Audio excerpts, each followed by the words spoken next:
got a vision. Somebody, when you get a vision, if you see Master Farad Muhammad or Elijah Muhammad, that's not a dream. That's somebody putting something in your head. Okay? Yes, sir? Yes, sir. That was supposed to be I had a question. What? The veil. Well, the veil, somebody, Surah 43, I think, I'm not sure, talks about 3 broad ways that Allah communicates with people. He puts a thought in your mind, Talk. or he will, you don't even know it sometimes. Sometimes you do, sometimes you don't. Because there's levels there. Or he will put you in a trance, put you in a state, or you're sleeping. And they will communicate with you.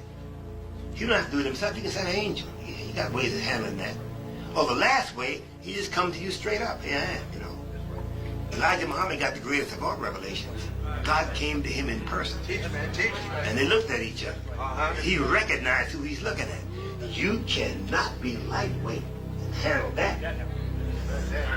That's deep. Very deep. And as the Almighty Muhammad told Minister Farrakhan, when you see me again, not if, when, if I didn't tell you, you would think I'm the God. You got that there in Revelation. That's right. That's right, brother. First chapter. Now,